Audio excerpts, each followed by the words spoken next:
Welcome dear students, I hope you all are staying well. Previous video में हमने discuss किया human capital formation in India and what are the factors और that effect the human capital formation, its determinants, role of human capital formation and the challenging in human capital formation in India.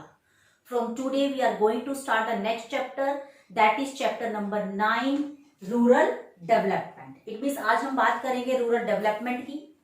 Rural development क्या है, ठीक है, कौन कौन से factors हैं जो कि इसको इफेक्ट करते हैं, what are the challenges that we are facing in rural development. It means rural area को डेवलप करने के लिए गवर्नमेंट कौन कौन से चैलेंजेस है जो कि फेस कर रही है।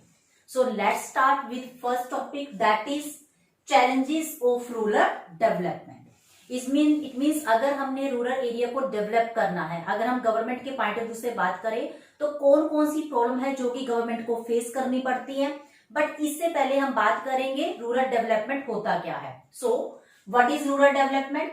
Rural development means an action plan. Action plan का मतलब होता है कोई भी कार्य की योजना बनाना, कोई भी प्लान करना for the social and economic growth of rural area. It means rural area को economic as well as social develop करने के लिए जो भी प्लान्स बनते हैं, जो भी कार्य योजना बनती है, that is known as rural development. So what are the challenges of rural development? It means rural area को डेवलप करने में गवर्नमेंट क्या क्या चैलेंजेस फेस करती है। मेनली इन चैलेंजेस को टू पार्ट्स में डिवाइड किया गया। First, principal lingering challenges. Lingering challenges का मतलब होता है वो चैलेंजेस जो कि गवर्नमेंट बहुत लंबे टाइम से, लॉन्ग पीरियड से जो फेस कर रही है, कुछ ऐसी प्रॉब्लम है जो कि लंबे टाइम से चली आ रही है, या फिर जिसको हम बोलते हैं लेजी, ठीक है, मतलब जिनकी जो स्पीड है that is very low. Second, emerging challenges. Emerging challenges का मतलब होता है जो अभी अभी सामने आए, कुछ ऐसी प्रॉब्लम है जो नियर पास्ट कुछ ईयर्स में सामने आई है गवर्नमेंट की। तो जो भी गवर्नमेंट एक्शन प्लान करेगी, गवर्नमेंट जो भी प्लानिंग करेगी, that should be based on, that should be focused on lingering challenges as well as emerging challenges. तो फर्स्ट ऑफ ऑल बात करते हैं लिंगरिंग जो चैलेंजेस हैं। लिंगरिंग चैलेंजेस में इसमें मेनली टू चैलेंजेस आते हैं। First, challenges of rural credit. Rural credit का मतलब होता है loans. It means rural area में लोन प्रोवाइड करना, उसमें गवर्नमेंट को जो प्रॉब्लम फेस करनी पड़ती है। And second, that is challenges of rural marketing. Rural marketing का मतलब होता है सपोज करो जो फार्मर्स हैं उन्होंने एग्रीकल्चर की प्रोडक्शन की, या जो अभी स्मॉल या कॉटेज जो इंडस्ट्रीज हैं वहां पे उन्होंने प्रोडक्शन की, लेकिन उस प्रोडक्ट को सेल करने में, उसकी मार्केटिंग में क्या क्या प्रॉब्लम गवर्नमेंट को फेस करनी पड़ती है। Second, that are the emerging challenges. Emerging challenges में भी टू चैलेंजेस आते हैं। First, that is exploring option of sustainable livelihood other than farming. It means villages में, रूरल एरिया में अदर देन फार्मिंग और कौन से ऑप्शंस हो सकते हैं, कौन कौन से ऑक्यूपेशंस हो सकते हैं फॉर सस्टेनेबल लाइवलीहुड के लिए, जीविका के लिए। And second, that is the challenges of organic farming. Organic farming होती क्या है और कौन कौन से चैलेंजेस है जो कि गवर्नमेंट इसमें फेस करती है। So let's start with first one. First we will discuss the lingering challenges, और इसमें जो फर्स्ट आता है that is challenge of rural credit. अब देखिए, अगर हम रूरल क्रेडिट की बात करें तो रूरल क्रेडिट या फिर एग्रीकल्चर क्रेडिट का मतलब होता है credit for farming. It means agriculture के लिए जो भी लोन्स वगैरह चाहिए, फार्मिंग पर्पस के लिए जो भी लोन्स चाहिए, उसको हम क्या बोलते हैं, rural credit. We know credit is the life line. It means जो क्रेडिट है, क्रेडिट मीन्स जो लोन्स हैं, जो मनी है, that is the life line of farming activity. Farming activity की लाइफ लाइन है आपकी जो क्रेडिट फैसिलिटीज है। और इसके पीछे टू रीजंस है, two reasons behind that. First जो रीजन है that is most families in India are small and marginal holder. India में मैक्सिमम जो फैमिलीज हैं जो फार्मिंग का जो काम करती हैं वो या तो स्मॉल या फिर मार्जिनल होल्डर्स हैं।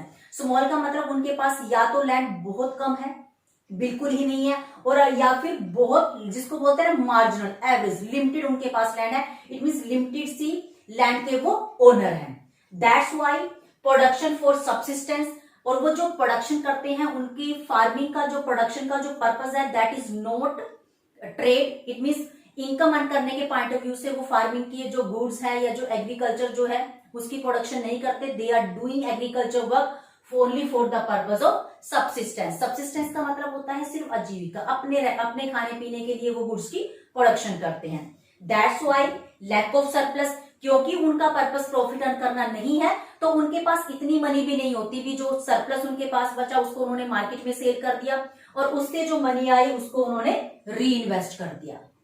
That's Y need for credit is unavoidable. That's why उनको लोन्स चाहिए, उनको मनी चाहिए री इन्वेस्ट करने के लिए। इट मीन्स इंडिया में जो फार्मर्स हैं या तो स्मॉल है या मार्जिनल होल्डर्स है और एग्रीकल्चर का जो पर्पस है वो कमर्शलाइजेशन नहीं है, वो क्या है, सब्सिस्टेंस। दैट्स वाई उनके पास इतना सरप्लस नहीं होता या इतनी इनकम वो अर्न नहीं कर पाते भी जिसको वो री इन्वेस्ट कर पाए और इसलिए उनको लोन्स चाहिए। उनकी जो लोन्स की जो रिक्वायरमेंट है उसको आप अवॉइड नहीं कर सकते। सेकेंड जो फैक्टर है that is the gestation lag between sowing and harvesting of the crop. It means agriculture जो प्रोडक्ट है उसके जो प्रोडक्शन की जो ड्यूरेशन होती है दैट इज वेरी लॉन्ग। अगर हम बात करें वीट की, इट मीन्स वीट की प्रोडक्शन करने में कम से कम 5 to 6 मंथ्स लग जाती हैं। इट मीन्स जब वीट की प्रोडक्शन स्टार्ट हुई और टिल जब तक उसको मार्केट में सेल करने के लिए भेजा गया उसका जो गैप है, उसका जो डिफरेंस है दैट इज वेरी लॉन्ग। क्योंकि इसका टाइम पीरियड बहुत लंबा होता है इसलिए फार्मर्स को लोन्स की रिक्वायरमेंट रहती है। फार्मर्स की जो भी लोन्स की रिक्वायरमेंट है, जो भी क्रेडिट की रिक्वायरमेंट है उसको फर्दर 3 पार्ट्स में डिवाइड किया गया। First short term credit. Short term credit का मतलब होता है लोन्स की वो डिमांड जिसका टाइम पीरियड है 6 to 12 months, up to 1 year के लिए जो लोन्स चाहिए। सेकेंड जो टाइप है that is medium term credit और इसकी जो ड्यूरेशन है दैट इज 1 to 5 ईयर, कम से कम 1 ईयर और मैक्सिमम 5 ईयर्स। और last that is long term credit. Long term credit कम से कम 5 ईयर्स और maximum 20 years. It means loan को उसकी ड्यूरेशन के बेस पे 3 पार्ट्स में डिवाइड किया गया। अब देखिए अगर हम शॉर्ट टर्म क्रेडिट की बात करें तो शॉर्ट टर्म जो क्रेडिट है वो फार्मर्स को किस लिए चाहिए, mainly for the purchase of seeds, fertiliser, pesticide, insecticide या फिर पेमेंट ऑफ इलेक्ट्रिसिटी बिल। ठीक है, मतलब जो भी सीड्स होते हैं, फर्टिलाइजर्स वगैरह जो होता है, इलेक्ट्रिसिटी जो बिल है उसकी पेमेंट के लिए जो लोन चाहिए that is short term loans. Second जो है that is medium term credit. Medium term जो क्रेडिट है उसकी रिक्वायरमेंट किस लिए होती है, या तो उन्होंने मशीन परचेज करनी है फार्मर्स ने या फिर डिगिंग वेल, वेल्स का मतलब होता है कुएं, उसकी खुदाई अगर उनको करवानी है या फिर construction of the fences. Fences का मतलब होता है चार दीवारी। ठीक है, जो भी वायर वगैरह से हो सकती है या ब्रिक्स वगैरह से जो हो सकती है उसकी कंस्ट्रक्शन के लिए। और जो लॉन्ग टर्म जो क्रेडिट है वो फार्मर्स की किस रिक्वायरमेंट को पूरा करता है, if they want to purchase the additional land, या तो उनको कोई एडिशनल लैंड इट मींस कोई और लैंड उनको परचेज करनी है या फिर permanent improvement of the existing land. Existing land का मतलब होता है वो लैंड जो कि फार्मर्स के पास ऑलरेडी है वो उसको इंप्रूव करवाना चाहते हैं। तो these are the credit requirement. It means farmers की क्रेडिट रिक्वायरमेंट्स को मेनली 3 पार्ट्स में डिवाइड किया गया। Short term that's period is up to 12 months, 6 से 12 मंथ्स की ड्यूरेशन होती है। सेकंड आ जाएगा medium term. Medium term means 1 year to 5 year and after that long term credit that is 5 to 20 years. Credit requirement for farmers या अगर हम कहें एग्रीकल्चर एक्टिविटीज को हमने 3 पार्ट्स में डिवाइड किया, short term, medium term and long term. Same वैसे ही जो क्रेडिट रिक्वायरमेंट होती है फार्मर्स की उसको हम फर्दर 2 पार्ट्स में भी डिवाइड कर सकते हैं on the basis of their activity. It means we can divide it into 2 parts, productive as well as unproductive. Productive का मतलब होता है प्रोडक्शन से रिलेटेड जो एक्टिविटीज होती हैं एंड अनप्रोडक्टिव एक्टिविटीज का मतलब होता है activities which are related to consumption purpose. It means production productive that is credit relate to production activity and unproductive means credit relate to consumption activities. It means हमने credit requirement को 2 parts में divide किया, productive as well as unproductive. After that we will talk about the sources of rural development. It means rural area में जो भी credit है उसके sources क्या है। इट मींस अगर फार्मर्स को लोन चाहिए तो वो लोन्स या अपनी जो क्रेडिट की रिक्वायरमेंट्स है उसको कहां कहां से पूरा कर सकते हैं। इसको फर्दर 2 पार्ट्स में डिवाइड किया गया। First that is non institutional sources, या फिर इसको हम कह सकते हैं कन्वेंशनल या फिर ट्रेडिशनल सोर्सेज। इट मींस वो सोर्सेज जो पुराने हैं, जो पुराने टाइम से चले आ रहे हैं। And second that is institutional sources, या फिर जिसको हम बोलेंगे मॉडर्न या फिर इमर्जिंग सोर्सेज। इट मींस वो सोर्सेज जो अभी लास्ट कुछ ईयर्स में इस्टेब्लिश हुए। तो जो नॉन इंस्टीट्यूशनल जो सोर्सेज है, इट मींस पुराने जो सोर्सेज है, उसमें कौन कौन से सोर्सेज को हम इंक्लूड करते हैं। फर्स्ट लैंडलॉर्ड, सेकंड विलेज में जो ट्रेडर्स होते हैं, व्यापारी वगैरह जो होते हैं, and third that is money lender. Money lender का मतलब साहूकार जो फाइनेंस प्रोवाइड करते थे स्पेशली इन द विलेजेस में। आफ्टर दैट अगर हम मॉडल्स की बात करें या इंस्टीट्यूशनल्स की अगर हम बात करें तो उसमें कौन कौन से आएंगी। Government, cooperative societies, commercial bank and regional rural bank. तो ये 4 एजेंसीज हैं, 4 सोर्सेज हैं जो कि किसमें इंक्लूड किए जाते हैं, इंस्टीट्यूशनल सोर्सेज में। अगर हम बात करें in the beginning of first 5 years plan, it means जब फर्स्ट प्लान्स बने तो उस टाइम पे जो भी शेयर था फाइनेंस में, नॉन जो इंस्टीट्यूशनल सोर्सेज थे उसका शेयर कितना था, नियर अबाउट 93%, एंड जो इंस्टीट्यूशनल सोर्सेज थे उसका शेयर कितना था, ओनली 7%। बट जैसे जैसे पर्सन अवेयर हुए, उनको अवेयर किया गया about the credit facility provided by government.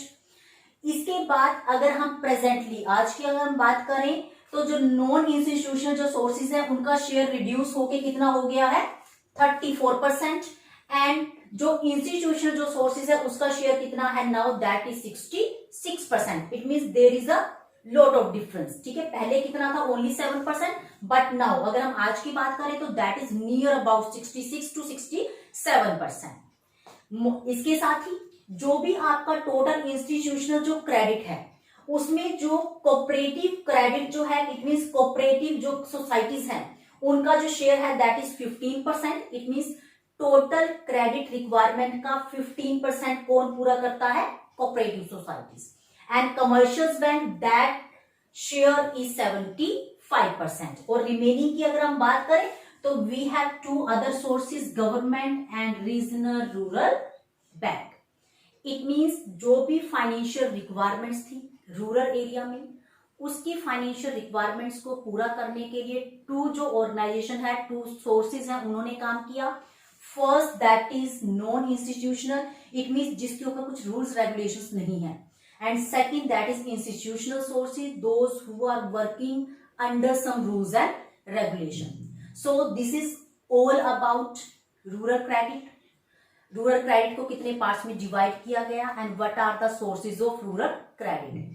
In the next video, we will discuss about some important institutional agencies working in India for rural credit. As well as we will also talk about the critical evaluation of rural banking in India. Till then, keep watching the video, revise this concept. Thank you dear student. Thank you so much.